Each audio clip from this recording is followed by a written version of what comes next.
Hello दोस्तों, very good morning. मैं आपका दोस्त अमित शर्मा।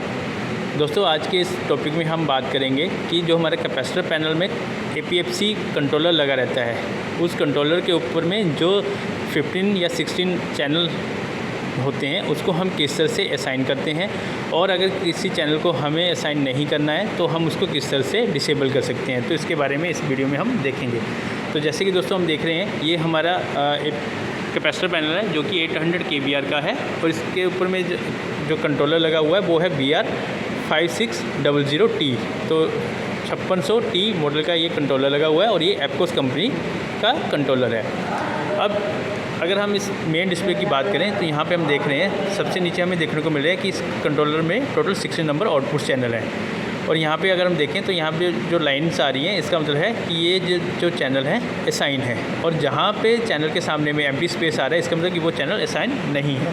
अगर हम यहाँ पे बात करें तो हमारे इस केस में 9 नंबर जो चैनल है, अगर हम यहाँ पे देखें तो ये जो 9 नंबर है, 9 नंबर के सामने एम्प्टी स्पेस आ रहा है, और 16 नंबर के सामने भी एम्प्टी स्पेस आ रहा है। बाकी सब चैनल के ऊपर अगर हम देखें तो यहाँ पे लाइंस आ रही हैं। इसका मतलब है जहाँ जहाँ लाइंस आ रही है, इसका मतलब है कि ये चैनल साइन है, और जहाँ पे लाइंस नहीं आ रही, इसका मतलब ये चैनल डिसेबल है।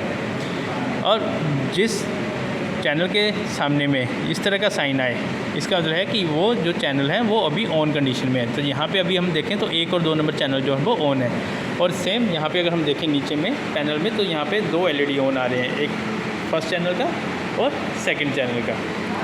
तो अभी हम ये देखेंगे कि ये चैनल किस तरह से असाइन किए जाते हैं कंट्रोलर के अंदर में। तो इसके लिए हम सबसे पहले प्रोग्राम की प्रेस करेंगे, पासवर्ड एंटर करेंगे। एंटर करने के लिए हम एंटर बटन प्रेस करेंगे, पासवर्ड है 0, फिर एंटर करेंगे।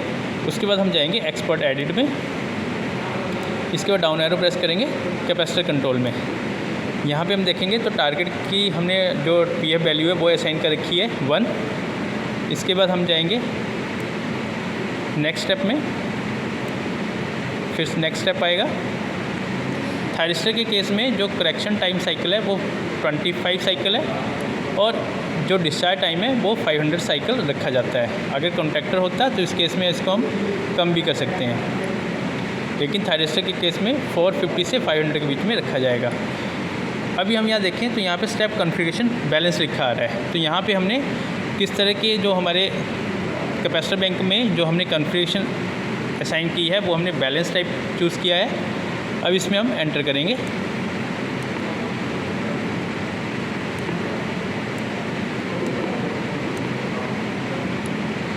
डाउन एरो प्रेस किया तो यहाँ पे आ रहा है स्टेप नंबर 1। स्टेप नंबर 1 में हम देखें तो यहाँ पे लिखा आ रहा है BAR 5.00K। K का मतलब हो गया BAR KVR 5 kVR का जो थायरिस्टर है वो स्टेप नंबर 1 में ऑन होगा, और यहाँ पे BAL मतलब बैलेंस। अभी अगर हम यहाँ देखें तो जो हमारा स्टेप नंबर 1 है वो है ये। तो 1 नंबर चैनल को हमने स्टेप नंबर 1 दिया। उसके बाद हम बात करें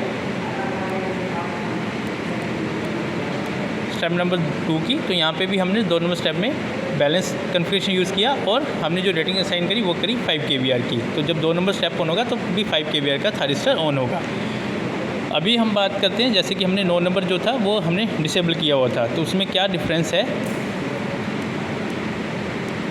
अगर यहाँ पे हम देखें तो यहाँ पे 9 नंबर स्टेप के अंदर में यहाँ पे रेटिंग आ रही है 50 kVR, लेकिन हमने यहाँ पे नोट कर रखा है। इसका मतलब कि ये जो चैनल है वो हमने असाइन नहीं किया। तो इसको करने के लिए हम क्या करेंगे, एंटर करेंगे। उसके बाद एरो आएगा, इस एरो को लेफ़्ट एरो से प्रेस करेंगे, फिर यहाँ पे ब्लिंक करेगा। ब्लिंक करने के बाद यहाँ पे एंटर बटन प्रेस करेंगे, और अगर हम इसको सिलेक्ट करना है तो हम अप एरो प्रेस करेंगे तो यहाँ पे बैलेंस लिखा आ जाएगा। तो इसका जैसे ही बैलेंस लिखा आएगा, और इसको अभी सेव करेंगे। सेव करने के लिए हम M बटन प्रेस करेंगे तो ये कॉन्फ़िगरेशन सेव हो जाएगी। तो उसके बाद हम देखेंगे कि जो 9 नंबर स्टेप हमारा एम्प्टी आ रहा था वो भी यहाँ पे सिलेक्ट हो जाएगा। लेकिन अभी क्या है कि अभी हमने जो कॉन्फ़िगरेशन रखी है उसमें हमने 9 नंबर स्टेप को डिसेबल कर रखा है, तो इसको मैं अभी सेव नहीं कर रहा। तो मैं इसको वापस से नोट करूँगा। नोट करने के लिए डाउन एरो प्रेस करेंगे और M बटन को प्रेस कर दूँगा। प्रेस करने के बाद एंटर प्रेस करेंगे, उसको M बटन प्रेस करेंगे तो यहाँ पे देखेंगे इवेंट लॉग लिखा आएगा और सेव कॉन्फ़िगरेशन होगी। तो अभी इसने क्या किया, जो हमने कॉन्फ़िगरेशन असाइन करी उसी को उसने एक्सेप्ट कर लिया।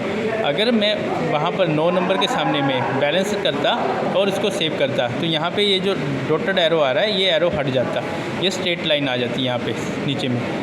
तो इस तरह से हम जो कैपेसिटर पैनल के अंदर में जो हमारे चैनल्स हैं उनको असाइन और डिसाइन कर सकते हैं।